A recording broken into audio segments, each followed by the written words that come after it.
I would like to take advantage of what I think will be a growth industry in the next 10 years, the craft and hobby area.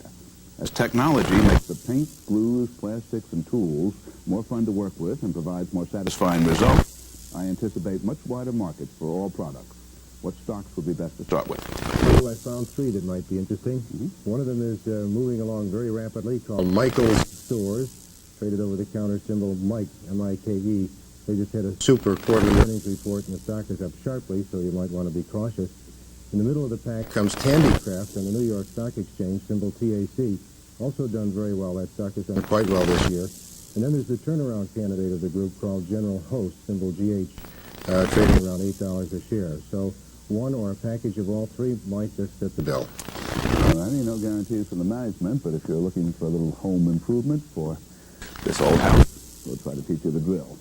Our hobby here is making you happy, and we have the very crafty panelists to help you build your fortune here at Wall Street Week, Owings Mills, Maryland, 21117. That's Wall Street Week, Owings Mills, Maryland, 21117. Now, before we meet tonight's special guest, an expert on the increasingly less precious world of precious metals, let's take a brief look at the financial history of the most prominent of those metals and learn the golden rule. Gold was first discovered 5,000 years ago in ancient Egypt.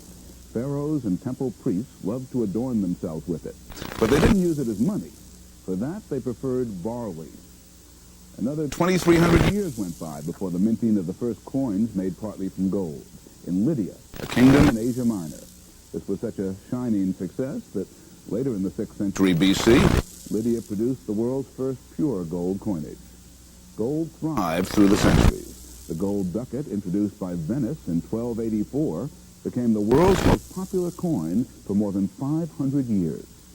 The freshly minted United States Congress adopted silver and gold as the standard for the new nation's currency in 1792, with gold valued at $19.30 an ounce, a level it essentially held until 1834, when the gold price was raised to $20.67 an ounce, where it remained for the next century. In 1933, President Franklin D. Roosevelt devalued the dollar by raising the price of gold to $35 an ounce, hoping by doing this to boost commodity prices and revive production. Roosevelt also made it illegal for private U.S. citizens to buy, sell, or hold gold, except in the forms of jewelry or numismatic coins. As inflation mounted in the 1960s and 70s, the free market price of gold began to rise again. The U.S. government stopped selling its hoard to foreign governments, and in 1974, President Gerald R. Ford signed legislation making it legal for Americans to own all forms of gold for the first time in 4 decades. After all those years of artificial governmental restraint, gold's price soared as inflation worsened and prophets of imminent doom warned that the only way to survive as civilization collapsed was to buy gold. The metal's price peaked at $875 an ounce in January 1980. But just when the gold bugs were wearing their most gilded smiles, the metal's investment value rapidly began to tarnish. Its present price, about $338 an ounce, is way under half what it was a dozen years ago. And the world, meanwhile, has somehow managed not to come to an end.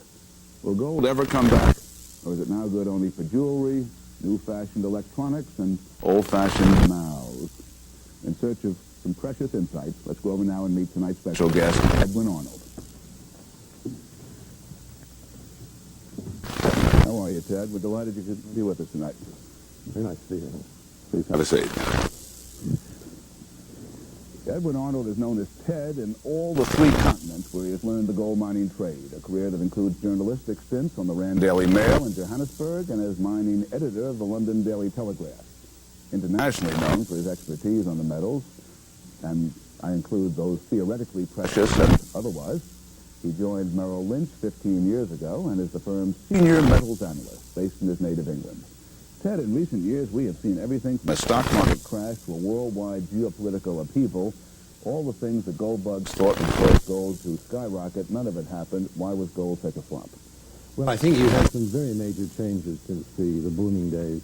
The first one, of course, is that all foreign exchange control has been lifted in all the OECD countries now, so no one buys gold to hedge against their currency.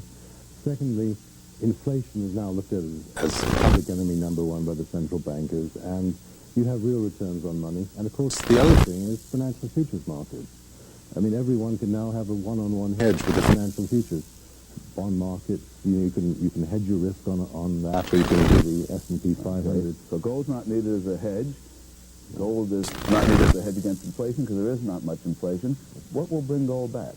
Well, it's very difficult to see anything really bringing it back very strongly because it's very difficult to see where the strong demand is going to come from that would push the price up.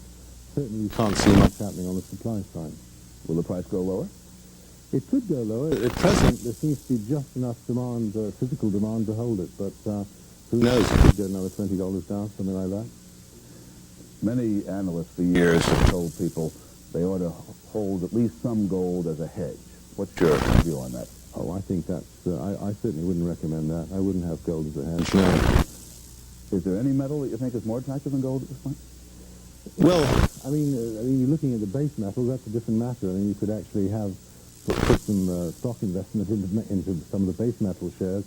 But tell us what a base metal is. I'm not an alchemist. Oh, sorry. Well, I mean, copper, aluminium, aluminum.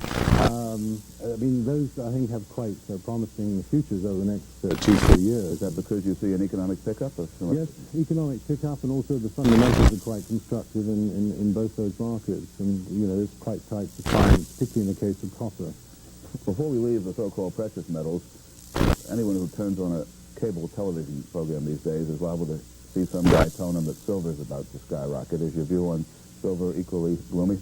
Yes, well, again, I mean, I can't see what's going to make silver skyrocket unless you have very, very strong investment demand, and I can't see that happening. I mean, if it does happen, well, that's fine. The bells will ring. What's your best guess on gold and silver over the next year? I think sideways within a broad trading range, but I don't see a great deal of upside. And same with platinum? Well, platinum is probably bottom now, but there's very little upside there as well. But it should improve because they cut back mine supply enough. Does it disappoint you to be an expert on an area of which you think so little? Well, no, not really, because I'm lucky I have other things to follow, copper and aluminium. All right. Fair enough. And we have other people to talk to, starting with Carter Randall. Ted, let's get back to those base metals. Are there any companies whose stock you would buy because of your optimism about them? Yes, I think on the aluminium side you'd be looking at Alcoa, Reynolds, Amex. On the copper side, Feldstar, Freeport, McMoran. All good companies. Thank you. Ted, the earnings of many of those companies has been very good most recently. Do you think the earnings growth will be sustainable over the next year or so, or is it too late for an investor to get into the group? Well, I think the earnings growth will be rising in the sense, I'm not as such a share analyst, but I think you will see a rising trend in copper prices, and in the case of aluminium, that will be going sideways. But at some point in the next 2 or 3 years, it will really take off because you are going to reach the stage where there won't be enough metal about, and there'll be insufficient smelter capacity. Because over the years, when we were on sort of a gold standard of one kind or another, central banks accumulated huge gold reserves. I've seen one indication that it might represent 35 times annual mine production at this point. You're saying the price is not likely to go up. They certainly don't earn any income on it. It looks like that's a major problem. What are they likely to do with all that gold? Well, I think a lot of people do expect them over time to sell. I mean, for example, if you take Europe, if the EMU is actually introduced, you'll have one central bank holding an enormous amount of gold. Some of that, I'm sure at some point they've got to sell. But it's not going to be tomorrow, but 10, 20 years down the road. Ted, you have expressed skepticism about all the classic reasons for greater demand for gold. Let's talk a bit about supply. Are the Russians dumping their supply? Are they mining new gold there? No, the Russians seem to have, their production seems to be falling off a bit, and they haven't been aggressive sellers at all this year. Some of their swap deals where they were borrowing money against gold as collateral, some of those they've had to liquidate, but Russia now seems to be a bit of a spent force. What's the impact of the political change in South Africa on gold? It'll be none, actually, because whether it's going to be a proper democratic government or the current government, one thing they're concerned about is to keep employment going, and so they must keep the gold mines running for as long as they possibly can. Is the jewelry and industrial demand for gold steady? Yes, it is, but that's the operative word. It's steady. It's not spectacularly strong. It hasn't soared as the price of gold went down. No, it has increased, though, because obviously it is price sensitive, and low gold price does encourage a bit more demand. Can you foresee any time in which it will again be attractive to speculate in gold? Well, I have to say at this moment of time, no, I can't. But I mean, I dare say there will be a time. But then we can act upon it when it does come. You've spoken favorably of some of the so-called base metals, and you've named even some securities in that area. Are there any of the base metals that you're equally dark on? Well, I think some are very exciting, like say lead, for example, or case of tin. You know, you would expect that to go sideways for a time. I mean, it has had a good run recently, but I mean, it's not going to go to the moon. Why is lead, as we say, such a lead balloon? Well, it's largely because there are an awful lot of cars in the world. There's 22 pounds of lead in a battery for a car, but generally speaking, the recycling of lead is the great thing that keeps the price down. You're looking at about 50-odd% of lead is recycled. One of the great British television shows ran nearly as long as Carson was Sunday Night of the London Palladium. Palladium seems to have dimmed its luster. What's your view on that? Well, I think, again, it has lost its luster. There's lots and lots of palladium about, yeah. So you think that on the industrial side there is some interest in metals and reason to speculate, but on the precious side, put your money elsewhere. That's right, indeed. Absolutely. Thanks very much, Ted Arnold, for a very clear-cut appraisal of the overall metals scene. Thanks, too, to our panelists. Hope you're going to be back with us again next week. Then my guest will be a technician who is rapidly moving toward the top of the charts. He's Jeffrey Weiss, the #1 elf at Shearson Lehman Brothers, and he'll tell us what looks good, what looks bad, and what looks so incredibly technical that you don't even want to think about it. Looks like a clear must-watch signal to me. But meanwhile, this has been Wall Street Week. I'm Louis Rukeyser. Good night.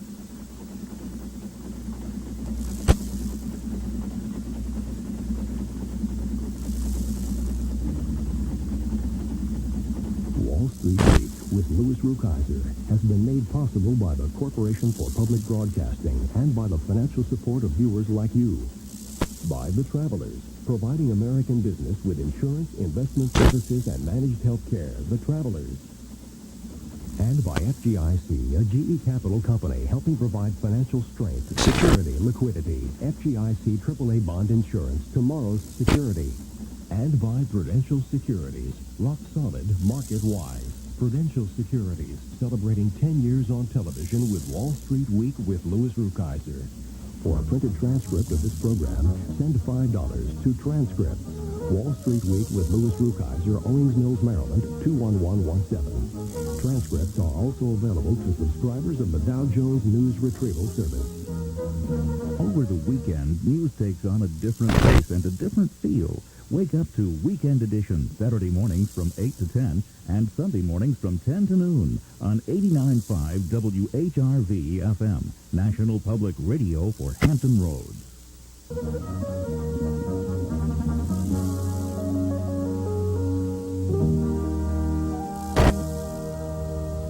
Wall Street Week with Louis Rukeyser is produced by Maryland Public Television, which is solely responsible for its content. This is PBS.